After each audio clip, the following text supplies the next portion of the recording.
Good afternoon, welcome. I'm Deborah Lustig, the Assistant Director for the Institute for the Study of Societal Issues, one of today's event sponsors, and I'm very happy to have you all with us here today.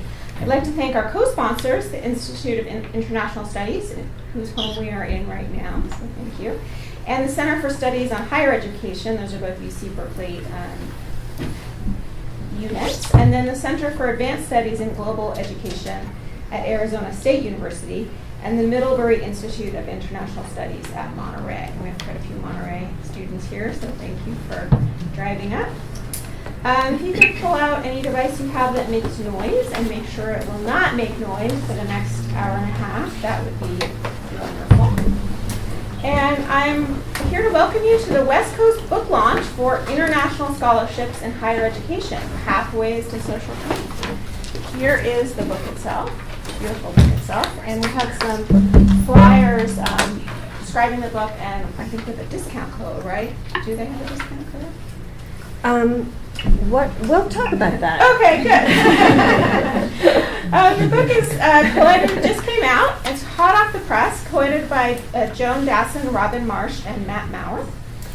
I also want to let you know that we're going to have a, for us, very lavish reception after the event, including wine, so I hope you'll stay for that from 5:30 till about 6. So I'm going to introduce Dr. Robin Marsh, and then she'll introduce the other panelists and start the event off. Robin is a senior researcher at ISSI, and she's also one of the book co-editors, as I mentioned. She's a socio-economist with over 25 years of experience in international agriculture and rural development. She received her PhD from the Food Research Institute at Stanford. Dr. Marsh was the lead researcher for the African Alumni Project, which we were very happy to host at ISSI, and she'll be sharing some of the results of that research today. She is currently PI for the UC Berkeley Academic Partnership with the Population Health and Environment Learning Lab in East Africa, working on community-based integrated rural development in East Africa. So please join me in welcoming Dr. Marsh and the rest of our panelists. Well, thank you all for being here, especially to those students that traveled up from Monterey. Thanks very much. And to our Mastercard Foundation scholars and everybody who's here. We are quite excited about the fact that not only is it a book launch, but the book arrived on time. We didn't. It's kind of hot off the press. I think October 2017 is considered the publication date, maybe even November. We have a few of these flyers around as you walked in, or in these corners if you want to see more information about the book. It is pricey, and that's somewhat embarrassing, but we didn't have a whole lot of negotiating power with Palgrave MacMillan. So the hardcover, all I can say is about the hardcover is it will be in all the libraries. And so anybody who's interested in international scholarships, intersection with international development and international education, you will find it in your libraries. The e-copy, if this is right on target, like some of these students with your research, the e-copy is more reasonable. And then what I was going to say is, if there are particular chapters that you're interested in, as authors, we're able to get you those chapters. And I have a list. I came very prepared. I have a list of all the chapters and authors. So if this is your area of research and you want to know more, we can get you those. In other words, I don't want cost to be an access issue here. And so we'll make whatever is interesting for you in this book available. Okay? So essentially, Deborah said it all. It's a book that's called International Scholarships in Higher Education, Pathways to Social Change. It's been about a year since the workshop that brought all the authors together. One thing, there's 14 chapters in it and 5 case studies, and today we're going to go over the main content and findings. One thing I wanted to mention is it's global in its perspectives and also in its authors. We have authors from Latin America, Asia, Europe, Africa, Australia, and the US. And the other thing I want to say before introducing our co-panelists here is that many, if not most of the authors are academic researchers and have had substantial experience running scholarship programs, international scholarship programs. So you have this nice merging of theory and practice in the book. So let me introduce our panelists and to let you know that we're not going to have that slide that was up there, I don't know what's happening with it now, is the only slide you'll get. We're not going to have this be formal presentations. We think it'd be more interesting to have a round table. We've come up with a series of questions, and I'll be the one as our host here asking the questions, and then our three panelists will answer. We have a discussant who is Victor Okoro, who is from Nigeria and is a Mastercard Foundation scholar, a senior in development studies, and someone himself very interested in the subject of international education.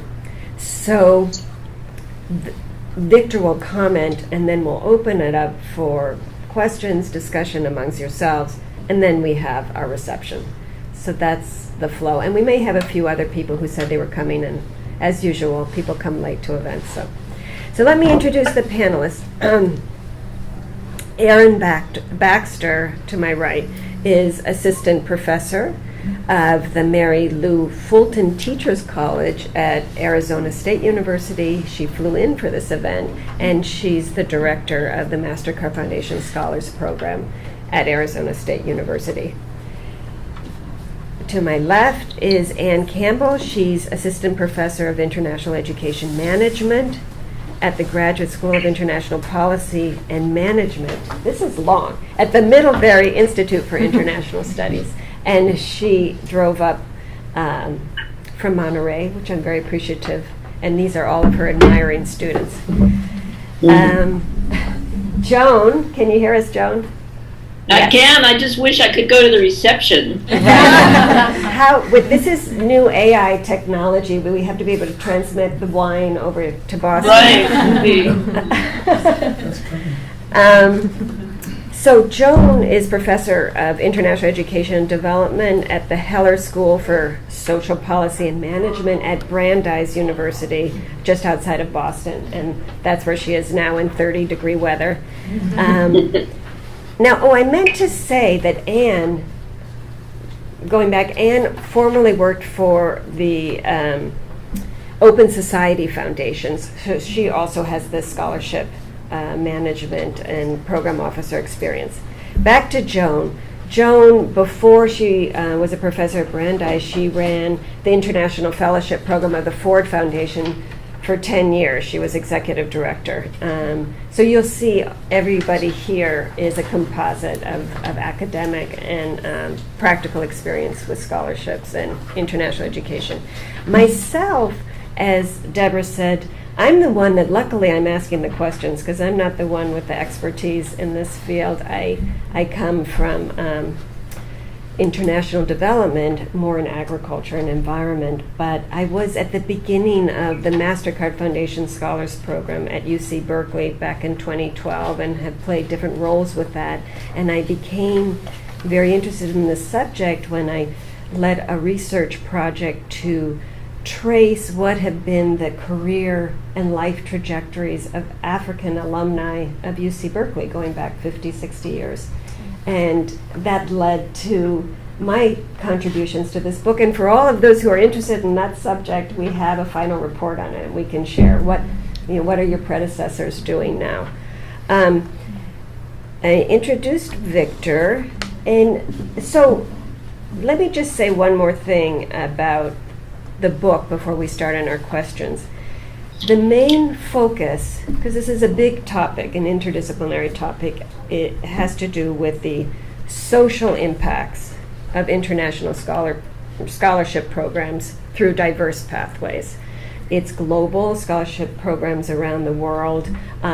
We go back to about World War II, with the Commonwealth and Fulbright programs that began back then, all the way up to current scholarship programs. So today, what we want to accomplish essentially is to share with you the latest research and evaluation studies that tell us about the impacts and outcomes of scholarship programs. After all of this research, what do we know and what don't we know? And then how can this evidence inform our support for scholarships as a vehicle for social change in the future? How can we use our research to improve programs and to enable these scholarships to thrive and achieve their outcomes? Now, the final thing I want to say is it won't be news to any of you that there is somewhat of a political backlash in this country and parts of Europe about internationalization of education and foreign students. It's not the most welcoming environment right now, and there's a turning inward. And so that's a reality that we need to deal with, and it's a dilemma we'll be discussing with you today, because the demand for global education, the student demand to be part of an international education and to get international work experience and so forth is accelerating. Right now we have about 4.5 million international students, about 1 million in the US, about 20%. That's expected to climb as high as 8 million. And yet our environment in this country is not, as I said, as welcoming as it has in the past. So where are they going to study, and where is the funding going to come? What other models of international education do we need to entertain and support? So that's going to be one of the key themes, and I suggest we get started. Everybody ready? Okay.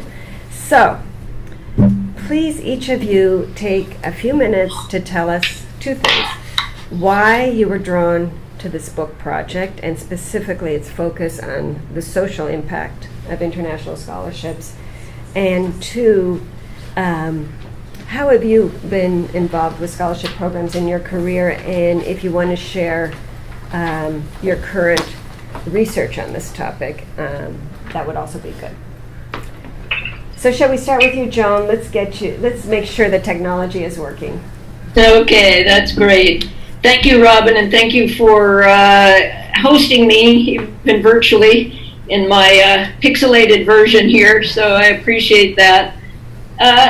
I think it's, before I just give a capsule summary of my involvement with this kind of work, which really extends my whole lifetime, I think, from the time that I first got a fellowship from the Social Science Research Council to do my dissertation research in Brazil many years ago, to the current day, where I work with a lot of scholarship students as a professor and director of an international development program. So it's been a career-long, not only function, but passion.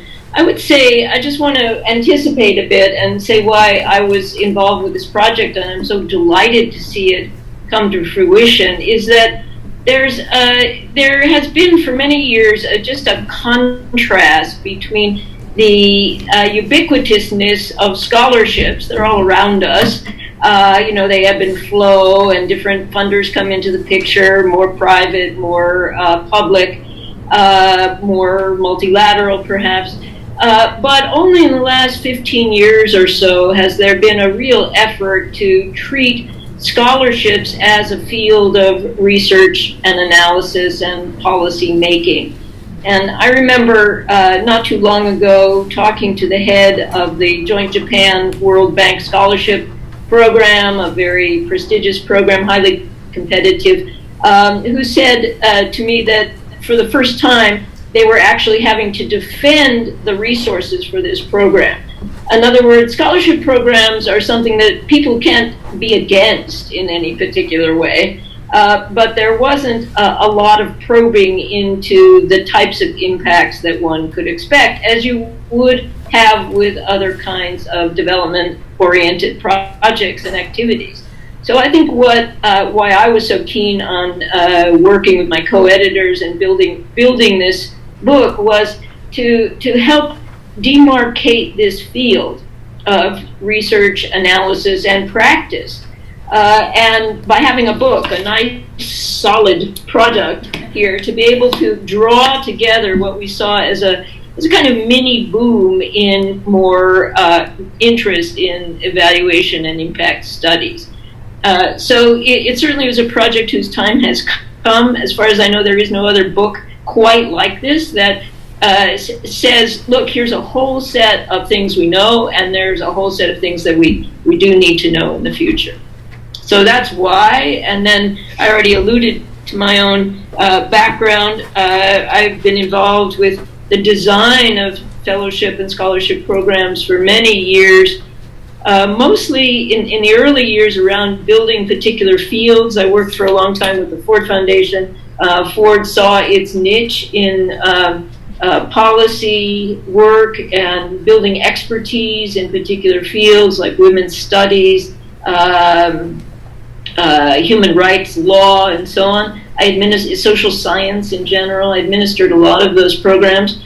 But for me, the real just incredible opportunity was the design and implementation of this program that Robin referred to, that we called the Ford Foundation International Fellowships Program, or IFP. It was extraordinarily well funded, even by private foundation standards, certainly at the time, and we were given the mandate of trying to traverse these paths from higher education to development impacts. And so that's where, in practice, for a decade or more, I worked with colleagues in 22 countries around the world to really figure out what would this kind of transformation look like on the ground, and how could access to higher education promote the kind of social justice we were interested in. So I had a long experience actually trying to make these concepts work, and the book was a terrific opportunity to talk with people who worked with other programs from different national perspectives to summarize not only that experience, but to, as I said, help to constitute this field of research and inquiry that I hope will be deepened in the future. Aryn? Sure. Thank you, Joan. Hi. So, as Robin described, my work is as a scholar practitioner really at this intersection of higher education, international education, and international development. And I think that's really quite a narrow space in a lot of ways. And so for me, this book project, also being at that intersection was really a wonderful opportunity to connect and deepen relationships with others who share that function and passion. I think that's a really nice way to put it, in their work, who are working to both examine, understand more deeply, and also advance the transformative potential of international higher education. So that was what really drove my interest. For the past 4 years, I've been working at Arizona State University with our Mastercard program there. We support 120 undergraduate students who are pursuing degrees in a variety of fields across the university, and then recently launched our second phase of that program, which involves supporting students who actually start their studies at a university in Ghana and then come to complete their final year at ASU. They go on for an accelerated master's degree, and that program, beyond just supporting students, also has a component of working with faculty members from that university in Ghana and faculty members at ASU to facilitate exchange and mutual learning through that relationship. So kind of taking scholarships in a slightly different direction. Prior to my work with the Mastercard program, I was doing research with a scholarship program funded by the Rwandan government. And so I kind of really was looking deeply at the learning experiences of students, and particularly in the transnational education space that scholarship recipients who are traveling internationally for their studies occupy, looking at sort of the role of different converging expectations and the different relationships sort of shaping that experience. And my interest in this topic also came out of having a background as an international educator who lived and worked in East Africa, running study abroad programs that supported students from North America. So there, and a lot of those students were also very interested in social transformation in different contexts. And so it's been sort of a transition for me from working with and supporting students from North America studying in African contexts to flipping that around, working with students from across the African continent studying in North American contexts. And so I'm really interested in that intersection and between international education research and scholarship programs, what we can learn and pull in that's not often brought together in the ways that have a lot of potential to be really productive. And just really briefly to highlight a couple of projects that I'm working on right now. So building off the work with our Mastercard program at ASU, I'm doing a research project that involves looking at the role of social networks among students who are studying in various locations, how students perceive, develop, and leverage their social networks in relation to career and give back goals. And then given that we have these two really distinct program models that we are implementing at Arizona State University, we're launching a longitudinal tracer study with students who are participants in those programs to do kind of qualitative narrative inquiry work with them that will continue as they navigate their career transitions in the next several years. And then also, given that this new program has a component that involves faculty exchange, we're doing a study that explores questions of reciprocity and capacity building through the experiences of faculty members who are participating in that North-South University collaboration. So those are some current projects that inform my interest in this topic. Great. Before I move on, I had wanted to circulate the book. Unfortunately, this is not, I'm not giving it away. Those were authors' copies. Okay, so but we're circulating. So, Anne, please. Sure. Greetings, I'm Ann Campbell. And my interest in this book and these themes actually came originally from being a scholar myself. So I did my master's studies in the UK on a scholarship. And I came back with all of these new ideas, ready to make a career change, and moved home to Des Moines, Iowa, and spent 9 months unemployed looking for something where I could apply my interest in international education and global exchange in a small city in the Midwest of the US. And I ended up not staying there and instead moved to New York City to work for the Open Society Foundations.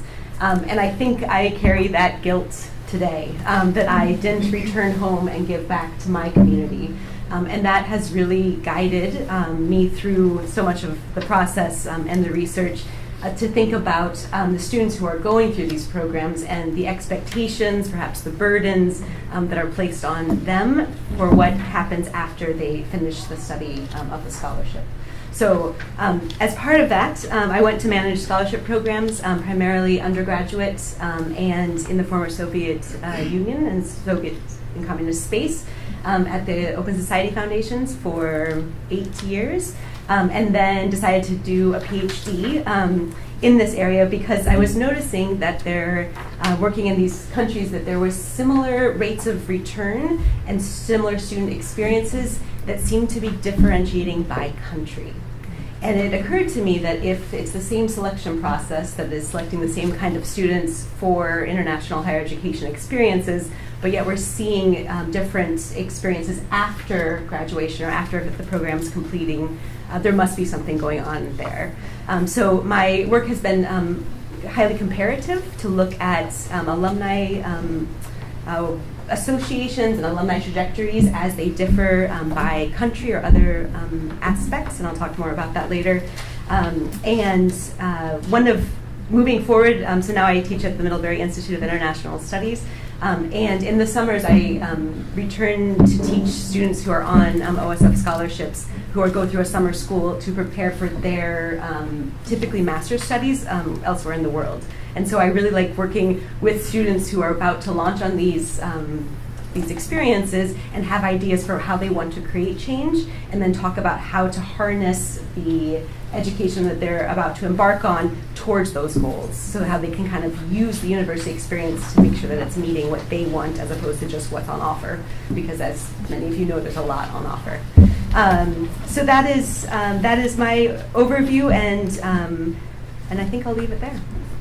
Okay, great. Well, you can see we have a lot of experience packed in this panel, but I want to take you now, and we're going to ask Anne to start out with this, to the contents of the book. It's essentially, it's fairly chronological. First, there's a landscape of international scholarship programs historically and today, and then it goes into the selection process of scholars, then something about their university experience. Then we have a section on return and the post-graduation trajectory. And finally, we look at impacts and focus in on social impacts. What are the evaluations that have been conducted? What data exist and are missing? So that's the framework of the book, and Anne is going to fill in just a little bit more about what these chapters cover. Thank you. So I think you have perhaps in front of you the list of chapters or perhaps copies of the book, so you'll get to look more in depth. But as Robin said, there is quite a range of, among the different 19 chapters, and they do follow the chronological pathway of a student going through the process. So the first section is called The Landscape, and it includes chapters that look at trends in scholarship programs at this point. There's also a really interesting chapter by Ad Boren that looks at how scholarships complement other higher education capacity building initiatives. And so are scholarships complementary to some of the other activities that are happening globally, and especially that funders and governments are interested in, such as faculty training programs and these kinds of initiatives, and are these good strategies or perceived as good strategies for building higher education capacity? The second part is investing in individuals. Aryn's chapter fits in this section. I think she'll be talking more about it. But looking at elements of recruitment and selection for these programs, it discusses some of the issues about are these scholarship programs addressing the elite and therefore perhaps contributing to social reproduction in communities, or are they offering access? And so they're actually leveling or attempting to level the playing field in terms of who has access to higher education and some of the different theories of change that undergird different program design. And Aryn's chapter looks at the different elements of an educational experience that are tied to what social change could be or is, and how, and if it's the coursework or if it's the leadership development, or at OSF we called it the bells and whistles, the special workshops, the access to additional information, if these are the kinds of things that are helping students to create social change and how much we know about that experience. The next section is called The Dynamics of Return. My chapter is there, and Robin's chapter is also there. And this section is looking at that moment where the program ends or where graduation happens, and then what happens next. And so my chapter, I write about what's called conditionality, so what is expected, sometimes signed and contracted with the scholar, it's what happens when they go back. Robin's chapter, along with Ruth, are looking more at like kind of larger issues of brain drain and kind of global patterns of what happens with skilled and elite globally, and some of the issues there. And then Martha Lurkey at the Open Society Foundations talks more from a programmatic side about how to support scholars, alumni networks, these kinds of things. The fourth part is understanding outcomes. And this is a really nice section because it maps out what we do and don't know about these programs and their impacts or their perceived impacts on social change. A lot of this data is self-reported, so raising that issue. And then also looking at how different evaluators and researchers have tried to understand social change and scholarship programs. So Mirka Martel at the Institute for International Education has a nice chapter looking at the different methods that are used to understand change. And then finally, there's a section called Looking into the Future, and it is just that. But there's two really lovely chapters looking at the perspective of African educators and how they see, it's an interview with 3 African educators and leaders of universities and how they see international scholarships fitting into the work that they do. And then there's also a case study of India and looking at scholarships versus external donors and how that has an impact on social change. So that's kind of an overview of the book. And just to close out, as Robin said, it is kind of based in that chronological approach. So if there's an area that's particularly of interest to you, then you'll see that there's that will follow in the table of contents. Yes, and I think the list of chapters is going around. That's right. So as long with the authors themselves, and we can provide emails and, like I say, facilitate individual chapters to you if that's what you'd like. So now, in addition to the chapters that Anne talked about, we have 5 case studies that really enrich the book a lot. And it was a pleasure as one of the editors to read all of those cases. So Aryn is going to go over these 5 cases, and maybe you can tell us a little bit how they illustrate somewhat the topics that are brought up in the thematic chapters. And all I can say is there are omissions when you have, 100 scholarship programs and you have to choose 5. We did this purposely to have geographic and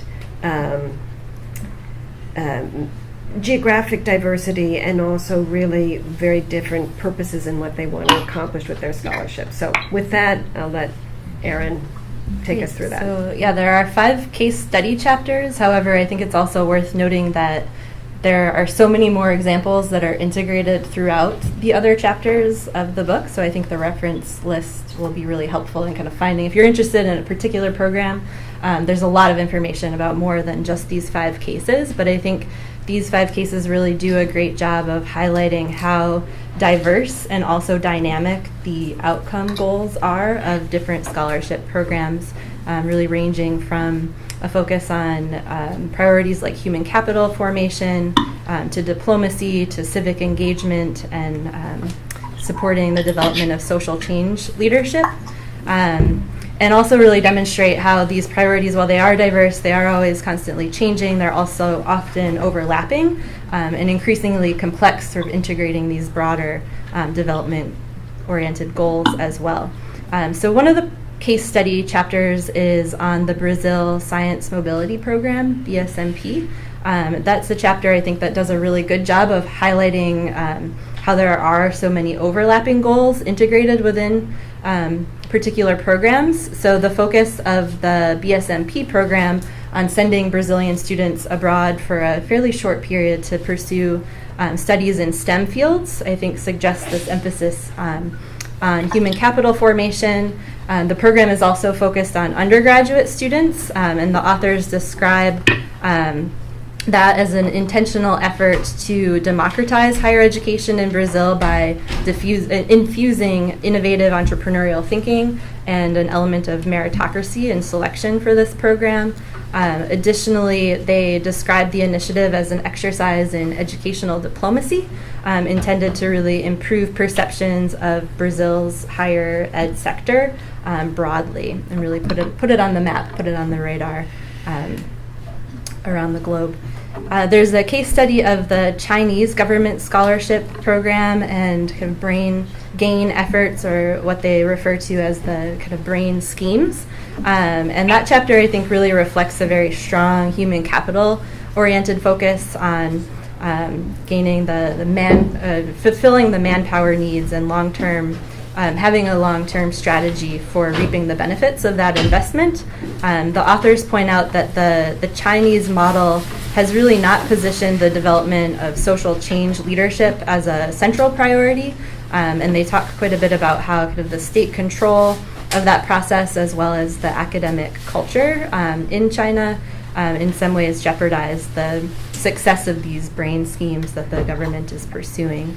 I think another good example of the dynamic and really evolving goals of these kind of programs is the chapter on the Commonwealth Scholarship and Fellowship Plan. this program has, or the programs that fall within that, have responded to changes in the broader political environment, transitioning from a program that was based initially primarily on sort of promoting diplomacy among Commonwealth members to being an initiative that focuses on development impact in societies, primarily in the global South. They've been responsive to kind of changes in thinking around what level of education to focus support on. So in the 80s, 90s, when there was less of an emphasis on higher education and more of a focus on supporting expanding access to primary education, scholarship funding was cut significantly. But as that has shifted, so has the number of programs that they're offering. And increasingly, they talk about in that chapter the shift in focus from supporting educational mobility from the global South to the global North, and an increasing number of kind of South-South exchanges and mobility in different directions. The chapter on the Open Societies Foundations describes, I think, a really consistent focus on promoting the development of open societies through the development support to both individuals as well as institutions. And although that has been a largely consistent focus for Open Society Foundations, the regional focus has shifted considerably in their work. They talk about that, and also their intentional effort to not just focus on supporting individuals, but also the institutions where they're impacting change. And then finally, there's a case study chapter on the Mastercard Foundation Scholars Program, and it talks quite a bit about their evaluation methodologies, but in terms of kind of objectives for the program, shows a strong focus on transformative leadership, but also on developing skills, sort of human capital orientation in a wide variety of fields. And like the Open Society Foundations, it reflects, I think, a growing focus not only on the transformative power of individuals, although that's very central, but also increasingly on the importance of catalyzing networks as a force for change. And I think also it reflects a shift toward supporting students to attend African undergraduate institutions, sort of international mobility more regionally, and incorporating collaborations like the one I talked about that we're implementing at ASU that support not only scholarships but kind of broader exchange and capacity building efforts within the partner network that they work with in implementing this program.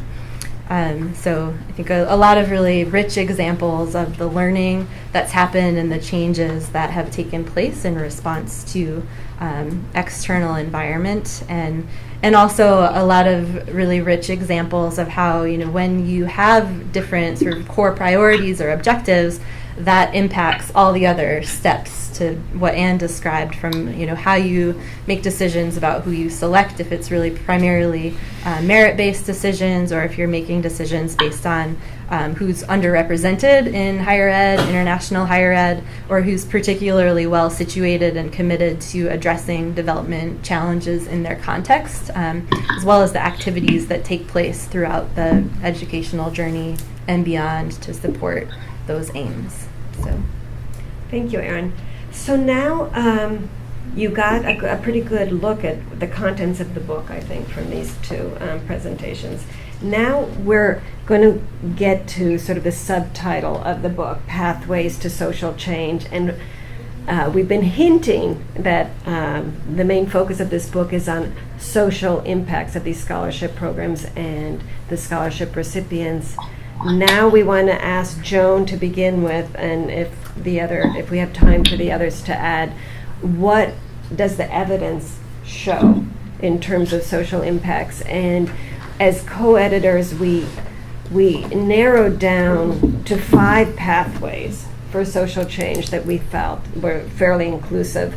And so, Joan, if you could briefly take us through what are the 5 pathways by which we hypothesized social change would take place through international scholarships, and then The last section of the book looks at, or the penultimate section of the book looks at what we've learned. It has in fact taken place. Where does the data take us, and what does the evidence show?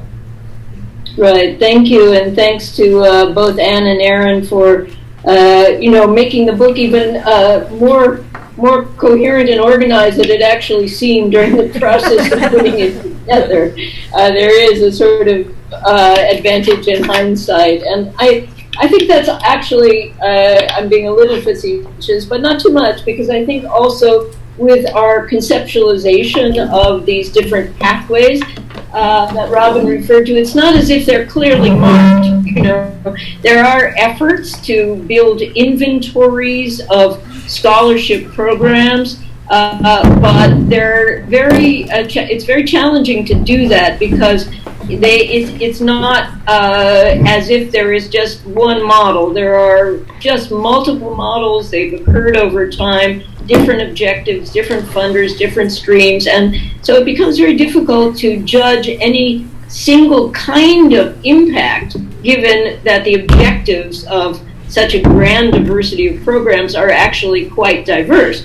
So what might be a successful outcome in one program could be irrelevant to the goals of another program.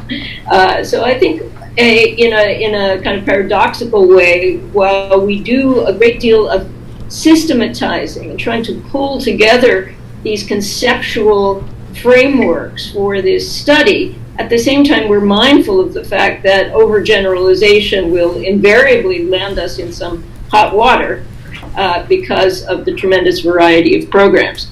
That said, I think we did make some progress in differentiating these pathways, and of course it's a metaphor, pathway to social change. We're really focusing on what happens in the sending countries, although there may be effects on host institutions in receiving countries, but our primary focus really was on sending countries, because our purpose was not only international education, but looking at its development impacts. So that was how we conceptualized this. So that said, the most familiar pathway is what we call the change agent pathway, where we think about individual scholarship recipients who, through their activities after their studies are completed, the implicit assumption is that they do return to their home countries, but that in itself turns out to be something you can contest. But the focus there is on individual scholarship recipients and what they do through their personal action to create social change. Another pathway that we isolated or began to identify was what we called the social network pathway. I noticed that Aryn is doing research on social networks. It is now much more of a topical focus. People are understanding the power of networks, not the least because we have media tools that allow us to enhance building of those networks. But the ways in which scholarship holders as groups of individuals who intersect with each other at different points in their educational trajectory may create change. So that social networking pathway that goes beyond the individual recipient is another avenue to explore. The third was one that I was particularly interested in, both as a scholar and as a practitioner, what we call the widening access pathway. The idea being that if scholarships were consciously targeted to people from marginalized communities or people who otherwise would not have access to higher education at all, much less international higher education, that targeting in effect was in itself a social change promotion, because you were opening mobility possibilities to people who otherwise wouldn't have them. But also that those people as recipients, if they were in fact social activists, for example, in their own home countries, they would have a kind of double impact. not only as individuals, but as people engaged in social action work or policy work of one sort or another in their home country. So that broadening access pathway, which in fact has been the strategy of a number of programs, was something that we also looked at very closely.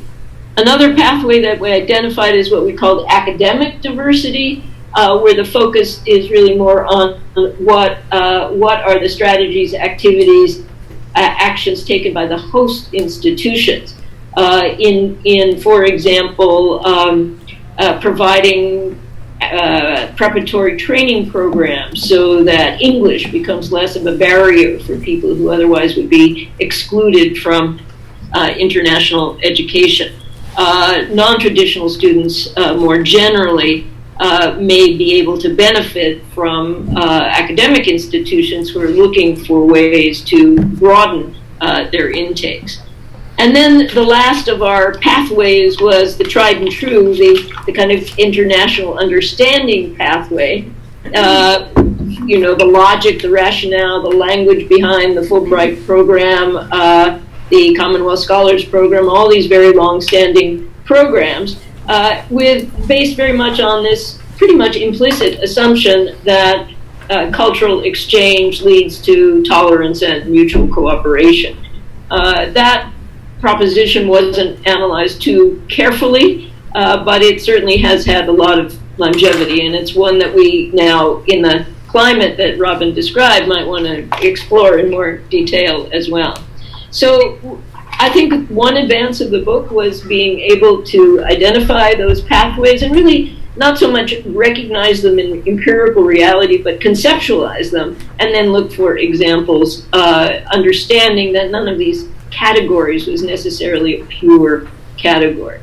In terms of what did we learn from all of this, I think that it's fair as a generalization, insofar as you can make any generalization about this very heterogeneous landscape, that we know a lot about individual impacts. We know a lot about the way in which international experience, not only in education, but international education study opportunities, change people, transform people, not only in terms of their academic knowledge or their degrees, but the kinds of career paths that they may follow and their understanding of the kind of broader range of possibilities. And we also follow, conventional tracer studies follow individuals who then use their education to occupy high positions, say ministers. The entryway to the Institute of International Education in New York, where I worked for many years, has a plaque on the wall of all the Nobel Prize winners who received Fulbright grants. And while many years might have elapsed between that Fulbright grant and those Nobel Prize, the Institute would like to take credit for their international education experience, having provided that kind of opportunity. So I would say in general that the documentation is pretty robust around individuals and this change agent pathway.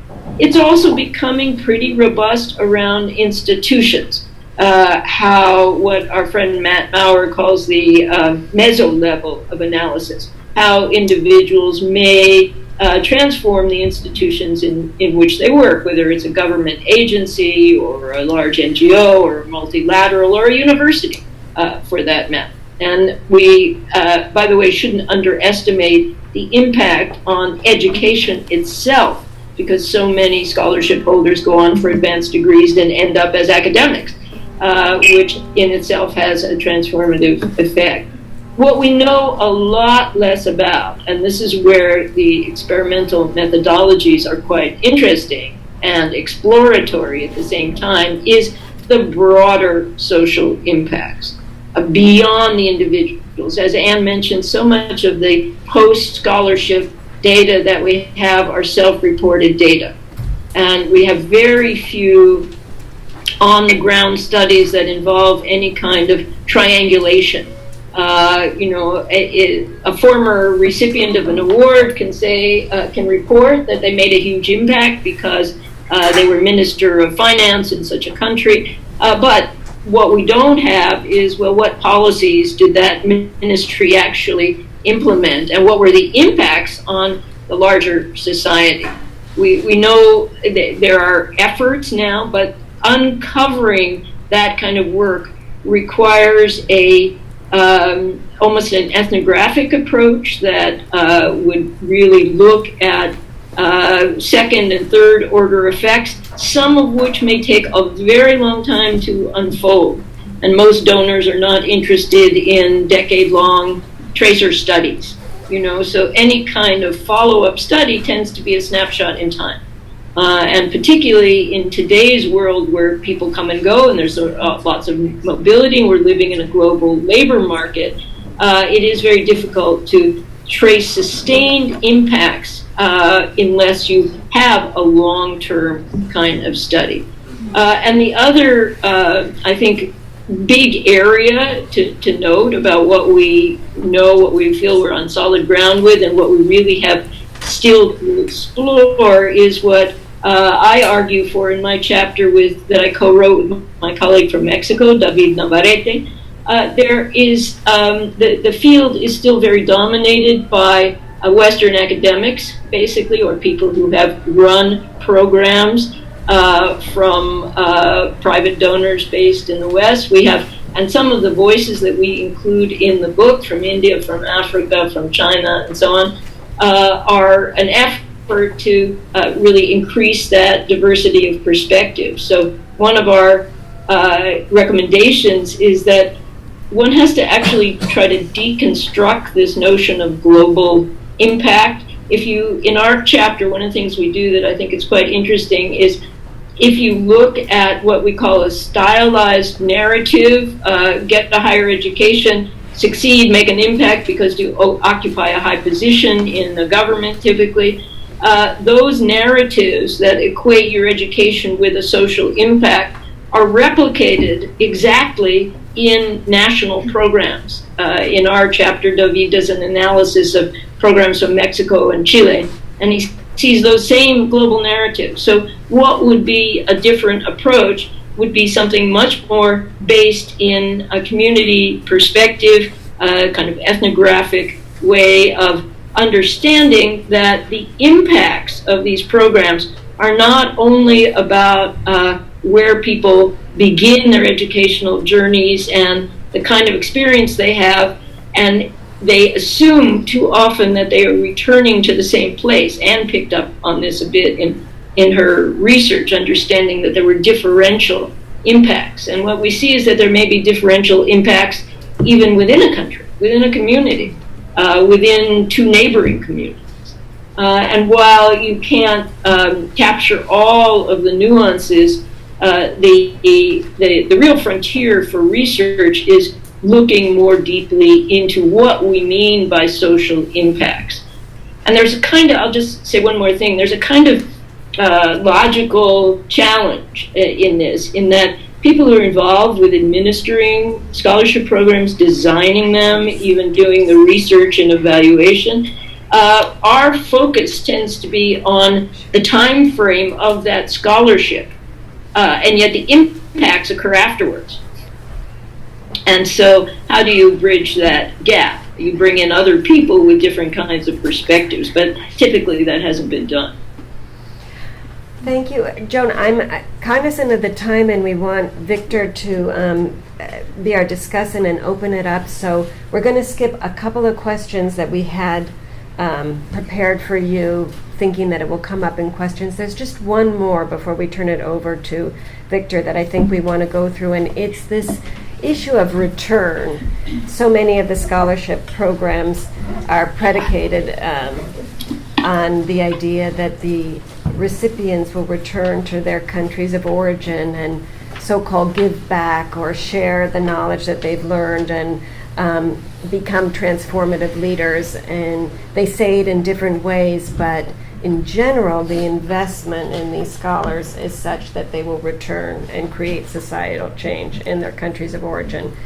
We had a whole section on this because that more traditional viewpoint of return is being questioned now, partly because communications are much better, and so people can actually live. That the physical return is not necessary to actually give back. There can be joint ventures, there can be diaspora engagement, there can be investment, and beyond remittances from people who, for a period of time, maybe forever, maybe it's a delayed return, maybe it's a short stay in the host country, but in any case, there's not a direct return. Whereas that was seen as a loss to the scholarship program in a way. I think scholarship programs are evaluating this differently. They're becoming more flexible. They're understanding it's a dilemma for the recipient. When they graduate, they have to think about themselves and their family as well as their communities and giving back to society, and all of that makes that decision really difficult. And so scholarship programs are stepping up with a more nuanced look at what success looks like when it comes to return. So the reason why I went on a bit about this is that's what my chapter is about, and you probably have all heard of something called the brain drain.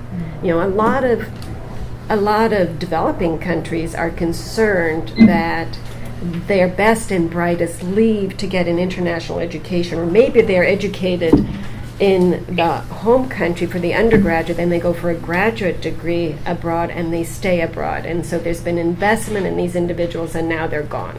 And they're contributing to the host country, which needs them less than the home country. And certain fields, it's particularly worrisome, like in the medical field.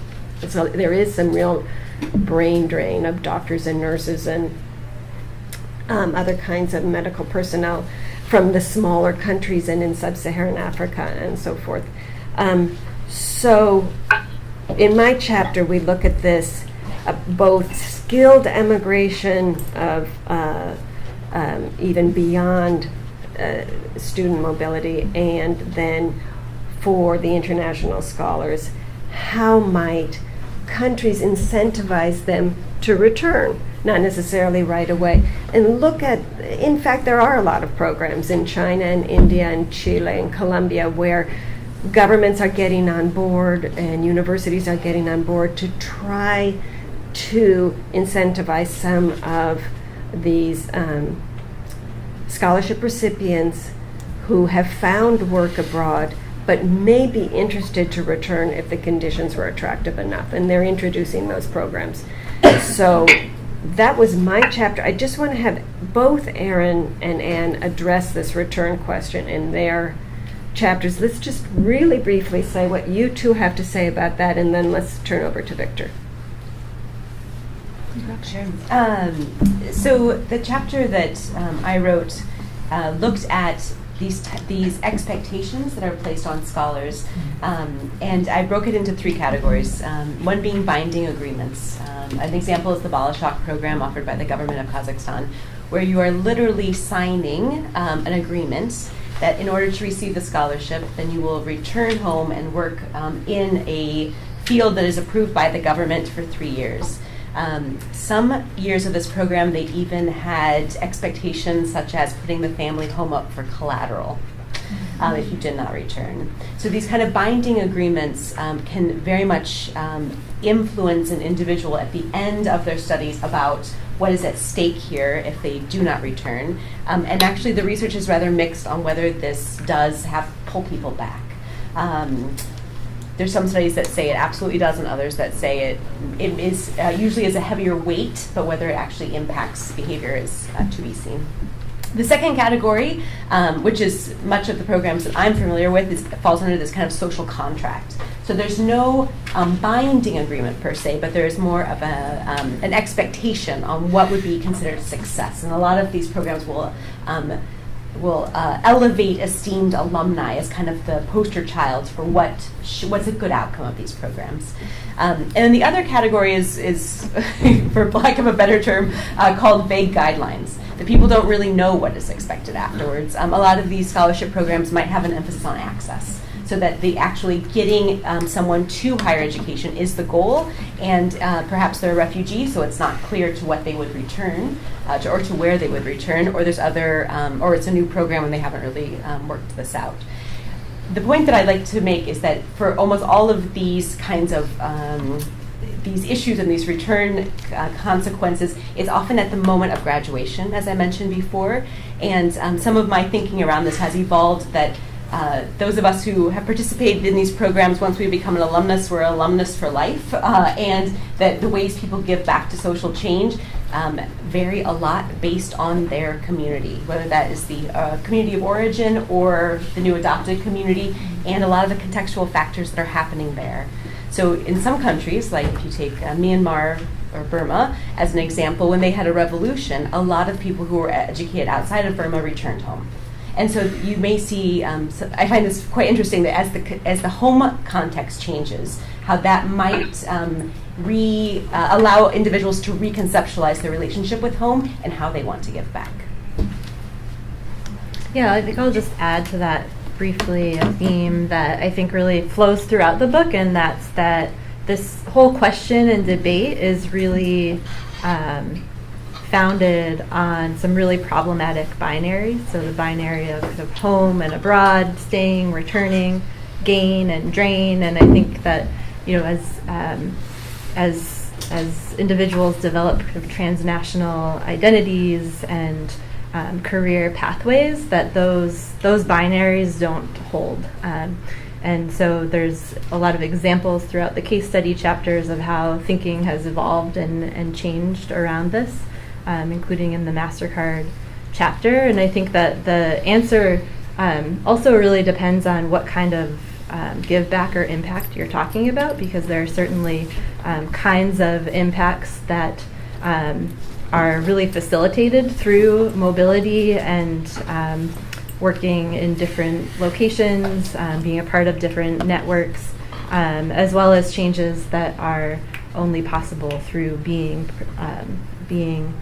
physically present. I think a really good example of that is filling roles at higher education institutions that you can do that on a temporary basis, but the kind of long-term ability to do that requires physical presence, and there are many examples on both of those sides, and so I think that's part of what makes it a really challenging debate. But because it is so challenging that there are so many sort of trade-offs and dilemmas that are raised by it, I think it's an aspect that is really important to engage throughout the period of study, while individuals are in these programs, and providing space for reflection and dialogue around that, I think, is really crucial. Which is a great segue, because Victor is a senior, and he's going to have to deal with these issues in about 7 months. So Victor is a scholar here at UC Berkeley from Nigeria, and we've really had some great discussions about his interest in international education. So now you've heard all of this blah, blah, blah for an hour. And we'd love to hear from you, your perspective. Okay. I guess when I was thinking about what my role would be today, I thought that it'd be to kind of locate myself in this spectrum of ideas about international scholarship. And, I read the book, not in its entirety, but chapter 1, the last chapter, the first part of the last chapter. And understanding that, as we all know by now, that the book is about understanding what the role of international scholarship is in transforming individuals to, I guess, become change agents, or become networks of change agents, if you want to put it in that way. I like to, now thinking about it as a scholarship recipient, think of myself as a change agent, in the making, of course. And from chapter 17, which talks about the African context, Amini Kanjuju interviewed 3 African educators, and they talked about what the role of international scholarship is in sort of the evolving ecosystem of African higher education. And this context was, structured around thinking of Africa as the most youthful continent of the world, right? And Mr. Zaleza, who's one of the interviewees, talked about how he suggests that African students who either study in their home countries or abroad should begin to, develop some sort of Pan-African consciousness and attach that consciousness to their education.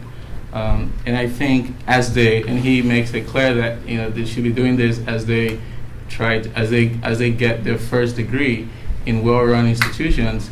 But my question is, what is a well-run institution? There's so many institutions in Africa, across Africa, in my country, for example, so many institutions of higher education, and I keep asking the question of what makes this institution well-run or not well-run, and is that in terms of research or in terms of collaboration between students and faculty, and that was something I was able to look at, although very minutely this summer. I went back to Nigeria and I had a survey. I was asking students about their experiences with research, the various universities, and collaboration. And this is something that is lacking, and students don't really care about it that much. Even though I cared about it because of my experience here. Students back home don't really care about it that much. And if you ask some people, they go, well, what's research? Why do I care? Why should I? But I'm thinking that, this is what makes, an institution well run, in the sense that the people within it are able to collaborate, able to exchange ideas. And if that's not happening, then there's no way that, for example, students from, say, institutions in my home country can have this sort of global education that can transform them into change agents, if you may. Then I was now beginning to look at my experience here as a scholar, scholarship recipient, and my study of development in the African context, and how that has influenced my decision to begin to think of myself as a change agent. And more than ever, I'm beginning to realize the loopholes that that I had in my education, my previous education, say grade school through high school, and how I was sort of picked. I think that I like to think that most, if not all, of the people I went to school with from grade school to high school were seeking scholarships to higher education, even though that was in our home country or abroad. But everyone was seeking scholarship, and so if everyone is seeking scholarship, then I think there's a need to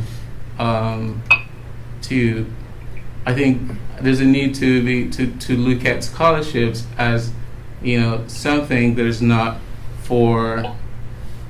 just that as a program, not just for the people that have been selected, but scholarship is something that a lot of people need. A lot of people are looking for it, and so having received this scholarship and being here and having gone through this experience, I'm now thinking, well, there should be this loopholes in my education, in terms of access to resources that sort of broaden the mind, this kind of Pan-African consciousness that Zeleza talked about, that I didn't have any of that before coming to college. So I was sort of, even though I applied for this scholarship, I was sort of, handpicked and placed in this realm such that I'm thinking they're now telling me, oh, you have to be a transformative leader. You have to become a change agent. You have to become this really cool person that saves societies. And for me, that was really overwhelming, and it still is. And that's because I was sort of moved into this place that I've never experienced before. And so I'm thinking now, what is a better way to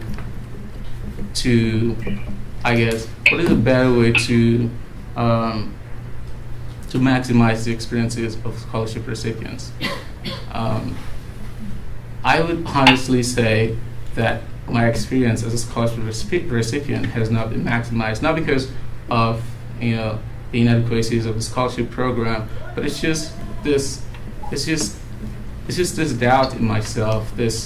I haven't been trained enough. And I think that it comes from my experiences before college, where I wasn't exposed to any sort of Pan-African consciousness or any sort of global education.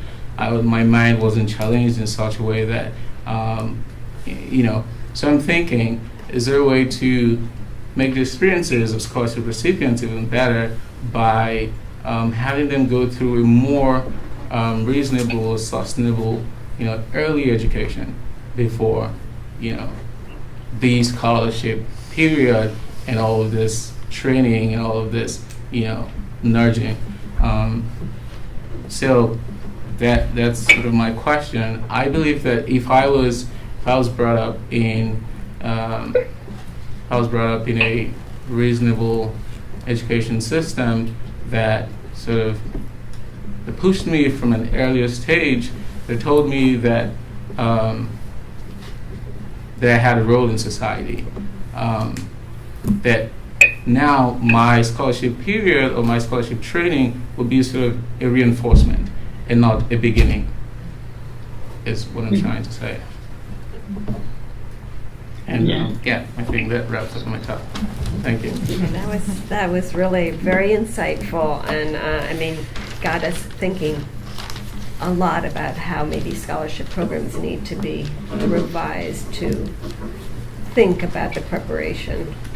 But before, we don't need to talk anymore here. Now let's just open it up, and any questions, discussion, comments are open, and then we'll continue informally over a glass of wine or something to eat too, right? So the floor is open. Okay, we'll go with Damaso, and then, what's your name? Pavik. Oh, thank you so much, Robin. Thank you so much, everyone, for the discussion. I was moved by Victor's input because I think when Victor speaks, I identify myself in the same context. But when we were discussing and when the different participants were discussing, mine are not questions to any of you, but maybe to get at thinking. When we talk about social change, in what context are we talking about social change? Is it from the context of the individual recipient? Is it in the context of the community where that person comes from?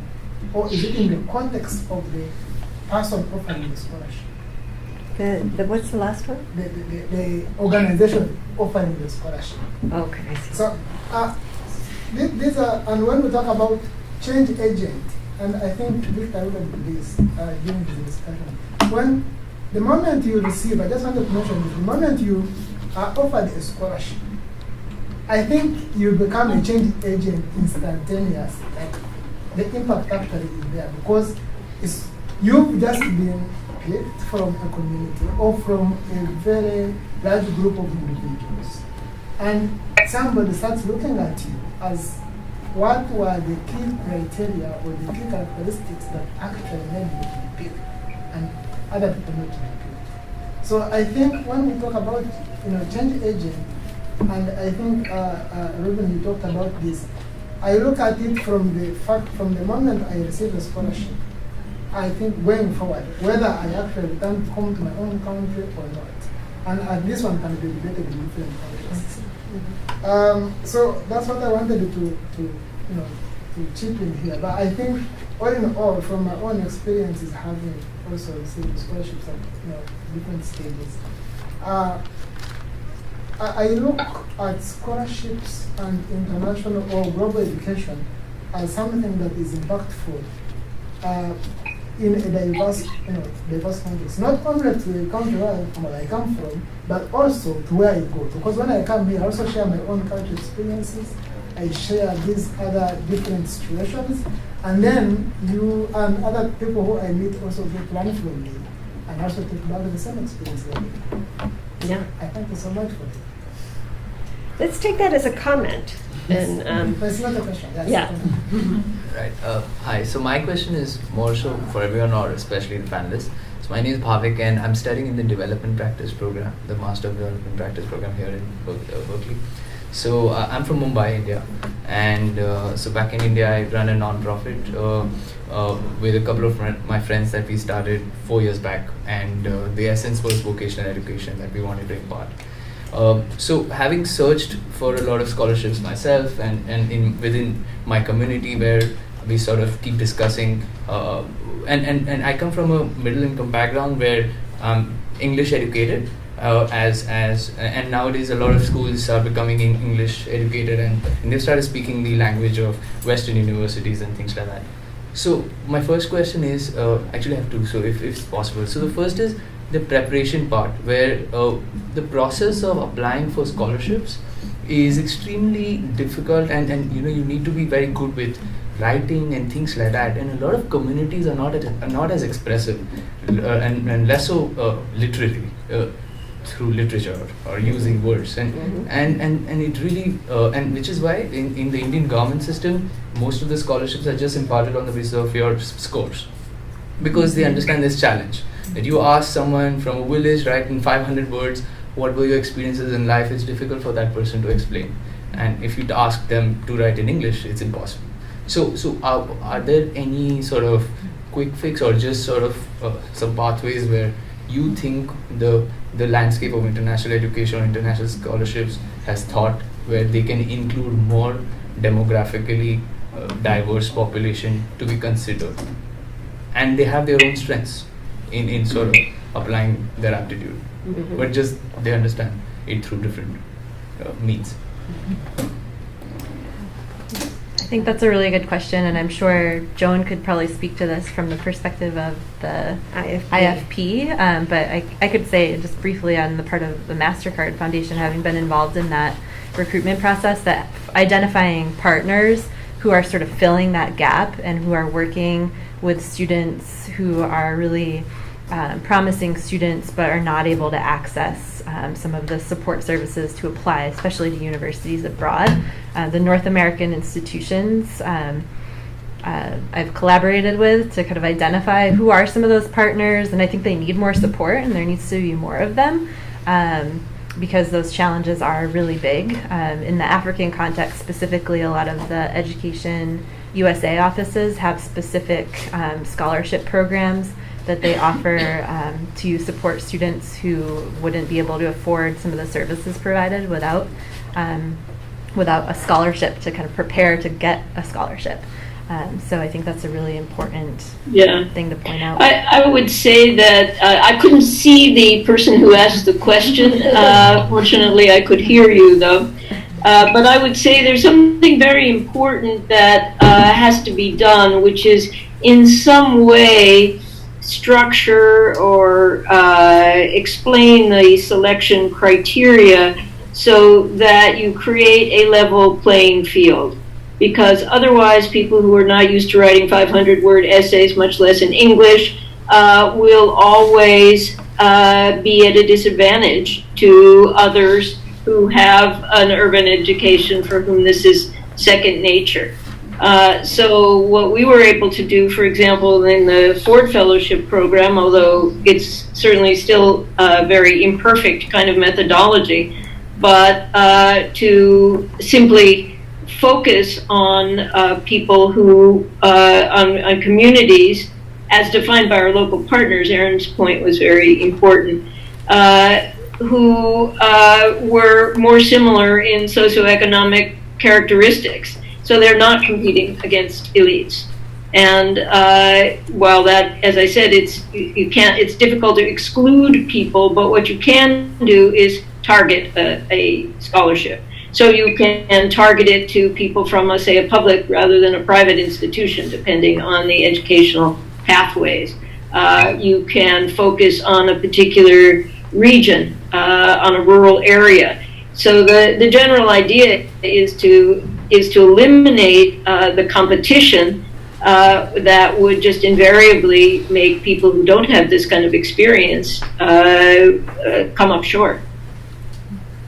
And we have, what is Evelyn's chapter in the book? Joan, I can't remember that one, but we have It's called Selecting Leaders. Selecting Leaders, where it goes in quite a lot of detail into the methodology that Joan's talking about to attract precisely the kind of potential scholarship recipient that you're talking about. So take a look at that chapter. We'll make it available to you, okay? I know the MDP program. I can find you and you can find me. Okay? So we have time for one more question or comment. Oh, wait, maybe two. And then we're off to the races right over here for a glass of wine. Hi Yeah. everyone, my name is Asanta.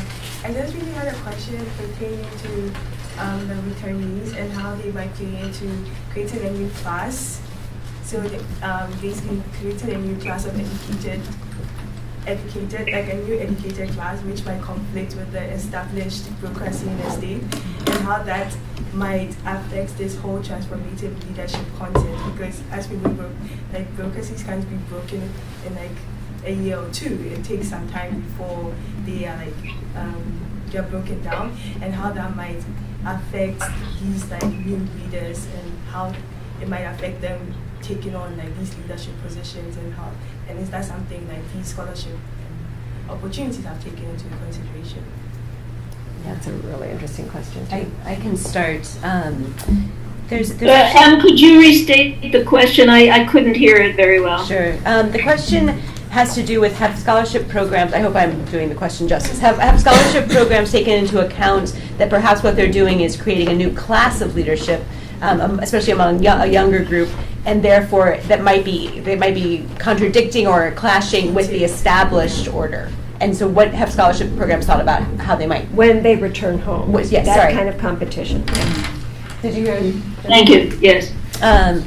There's actually quite a lot, both in the book and in the research, this idea of critical mass. And so alumni do talk about feeling part of a community that can create change as a group. And they, at least in my research, they do use this term critical mass as something that needs to happen to create change, as the individual change agent perhaps cannot. In the work that I've done with alumni groups, it seems that there is both the opportunity that is presenting for the critical mass to create change because change is afoot. And then there's also those that choose to work outside the system. So some of the alumni that I've talked to, especially in Moldova, they feel that the government isn't changing, and they therefore do not choose to work for the government. And so until the government is willing to shift, they choose not to adhere to those structures. So I think scholarship programs are aware of how there are different ways to create change, and how sometimes the system that is typically identified as the right structure to create change might not actually be where the change can happen or is happening. If I just, the other part of your question, it seems to be, is that there could be tension between these people who go back with their fancy degrees from international universities and they're now want to enter into leadership positions, even though they haven't been there, maybe paying their dues and getting to know their own society. And so that could create competition and tension and resentment on the parts of the local leaders or the local professionals. Yeah, we have seen that, and there's been, that creates anxiety to some degree. At least we've observed this in the literature and our own research. That creates anxiety to some degree among the scholarship recipients, because they're anticipating that. They're anticipating that tension and maybe being squeezed out because they haven't been there. They don't know in which sectors they're going to be welcomed back. And probably in the public sector, not so much, because in the public sector, you really do need to climb the ranks internally. But there may be, I suppose, in the entrepreneurial and private sector, more opening and so forth. But I think that's absolutely right. It shouldn't be assumed. Now with the international degree, they enter into this leadership role. And I think this is what Victor is talking about, too. This kind of lack of confidence, so much is expected of me, but will he return to those opportunities? Or maybe those opportunities won't evolve until being back home 10 years. So I totally get that, and it's a misrepresentation to think that you have the UC Berkeley degree and you go home and now you're, the head of the transportation agency with your degree in transportation engineering. It doesn't work that way, and I think, yeah. Just Kafa, last question, short.